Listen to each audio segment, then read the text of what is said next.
Je pense qu'on est tous convaincus, pas seulement de l'utilité d'une monnaie sociale, et surtout pas en termes de pansement ou en termes de réparation, mais comme déconstruction d'un système complet et reconstruction effectivement partagée, co-construction d'un nouvel espace. J'insiste souvent dans les conférences qu'on fait sur la monnaie ou sur les réseaux sociaux sur l'idée qu'il faut une réappropriation des savoirs par les citoyens et que ça passe par la levée d'un verrou essentiel qui est qu'actuellement la plupart des gens considèrent qu'ils n'ont pas la légitimité de se saisir de ces problèmes parce qu'il y a des paroles d'experts, parce que tout ça. Donc il faut arriver déjà à... La sociocratie est un très bon outil pour permettre effectivement de redonner la légitimité aux personnes pour pouvoir se saisir de ces problèmes. Et que tout le monde peut comprendre assez facilement comment fonctionne une monnaie, quels sont les objectifs que l'on peut lui assigner et en quoi ça peut être un outil pour construire ensemble une autre manière de faire et une autre... Mais ça passe par la déconstruction. Les retours qu'il y a eu, le bilan, parce qu'il y a quand même des expériences, montrent qu'il faut, et Philippe Desrudères l'a dit dans la conférence précédente, il faut une masse critique de citoyens. Effectivement, même si ça peut démarrer avec des toutes petites expériences, souvent pour que ça devienne un outil de transformation, il faut vraiment qu'il y ait une masse critique de citoyens. Donc il faut, et c'est pour ça qu'aujourd'hui c'est intéressant, parce qu'il faut mobiliser des réseaux différents. Et ici, il y a des personnes qui sont venues ici mobilisées par des réseaux différents. Et ça, c'est intéressant. Il faut des collectivités, au moins une collectivité locale impliquée et motrice. C'est-à-dire qu'on voit à chaque fois que si on veut que l'expérience dépasse le simple expérience citoyenne de type associatif, il faut qu'il y ait l'implication d'une collectivité locale qui non seulement doit rentrer dans le jeu de la sociocratie, comme il l'a dit Philippe Desrudères, c'est-à-dire qu'il faut une réelle volonté politique de construire un autre et pas vouloir utiliser la monnaie locale comme étant un outil de plus d'appropriation par des personnes qui ont un pouvoir de projeter un autre pouvoir sur cette monnaie. Et puis la collectivité locale peut être aussi opérationnelle, avoir un rôle dans le côté opérationnel de la mise en œuvre de la monnaie locale. On en parlait tout à l'heure en aparté. Elle peut avoir un rôle moteur. Jusqu'où peut-elle aller? C'est la question qu'on peut poser. Il faut un nombre suffisant d'acteurs économiques, parce que sinon se pose de côté le problème de la circulation de la monnaie et du bouclage du circuit. Donc on a souvent évoqué ça, le problème que s'il n'y a que des acteurs, certes qu'un petit nombre d'acteurs, on se pose le problème du bouclage, et donc ça oblige à chaque fois à avoir une convertibilité totale de la monnaie locale en euros. Or elle ne peut prendre une réelle ampleur et être un réel outil de transformation de la société qu'à partir du moment où elle arrive à ce point où elle peut se découpler de la monnaie officielle.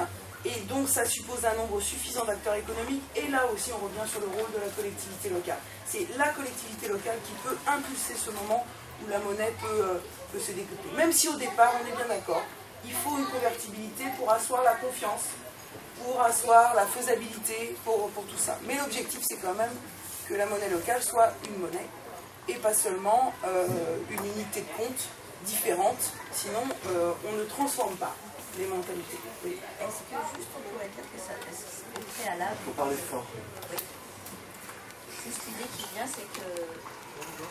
Est-ce que ça ne serait pas utile de faire... Excusez-moi, je suis un peu... À faune. Une sorte d'audit, l'état des lieux, mettons, du secteur politique concerné, avec le potentiel de tout ce qui est services, production agricole, de tout le potentiel de personnes susceptibles d'adhérer à MAP, cantine bio à fournir, une sorte de carte comme ça qui nous dirait le potentiel vivant par rapport à la population du secteur concerné, parce que ça, c'est sûr, il y a aussi le terrain, quoi. Ouais. Je peux répondre. C'est une des étapes qui peut être intéressante quand on crée les choses, puisqu'on parle aujourd'hui, l'objectif est de créer un groupe de pilotage, que je voudrais dire comme sur ce sujet, c'est que pour avoir accompagné plusieurs monnaies, j'ai pu voir qu'en règle générale, ça commence par quelques réunions de sensibilisation, un petit peu comme l'entretien tout à l'heure, ou celui-ci, et puis on rencontre toutes sortes de personnes qui disent oui, ça m'intéresse. Donc ils se forment un groupe.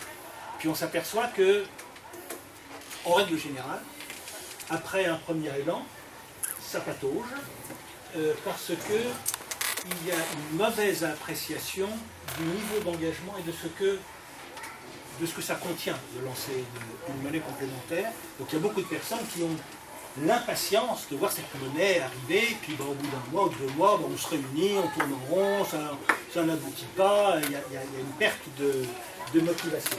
Je crois que ce qui est important, quand on veut créer un groupe de pilotage, on va donc regarder les intérêts, le niveau d'intérêt dans la communauté, mais sensibiliser rapidement sur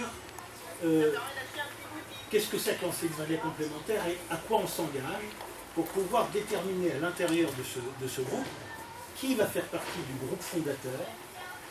Et un groupe fondateur, c'est celui qui va véritablement travailler pendant peut-être 1 an ou 1 an et demi avant que la monnaie puisse véritablement exister et circuler. Et ça demande en règle générale une réunion hebdomadaire de 2 heures, 2 heures et demie, c'est un minimum, plus parfois, une fois qu'on se sépare, il y a des rôles et des tâches qui sont réparties, donc il faut avoir la disponibilité, il faut avoir un niveau de motivation élevé pour pouvoir s'engager, donc pour s'engager en conscience, savoir que ça ne va pas se faire en claquant des doigts, et c'est tout un travail, les gens qui ont travaillé sur la mesure à Romans, disaient justement que lorsqu'ils se sont, ça revient à ce que je disais tout à l'heure, quand ils se sont engagés là-dedans, ils se sont engagés avec une certaine représentation de la monnaie locale qu'ils étaient, et qu'un an après, ils n'avaient plus du tout la même chose, mais parce qu'ils se sont donné le temps de se dire au départ, on va se réapproprier effectivement cet outil, on n'y connaît rien a priori, on nous dit que c'est tout des spermes, non, on va se réapproprier. Ils ont regardé des films, ils ont lu des bouquins, ils ont partagé leurs réflexions.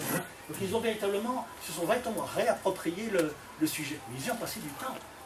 Donc c'est là qu'on va donner vraiment, où le citoyen va pouvoir non plus être dans une situation pyramidale avec un expert qui apporte toute sa science et puis les autres qui obéissent gentiment. Là, c'est vraiment, on crée un réseau où chacun apporte. C'est cette mutation qui est importante pour que l'outil soit transformateur de la société. C'est que là, on revient à une société beaucoup plus mûre avec des gens qui se sont appropriés quelque chose. Chacun devient expert dans son domaine. Mais ça demande du temps et un niveau d'engagement. Donc c'est ce niveau qu'il faut vérifier au départ. Il y a certaines personnes qui diront, bon ok, j'ai bien compris, moi pour l'instant, je veux bien être ressource dans certains domaines quand ça arrivera. Ou moi, écoutez, ça m'intéresse, mais faites-moi signe quand ça existera. Donc c'est intéressant parce que là, on va pouvoir quand même éviter la période de flou qui peut aboutir au bout de 2 ou 3 mois de robot. C'est chiant, ça ne marche pas. Et voilà. Donc ça, c'est une étape importante au départ. Geneviève, et puis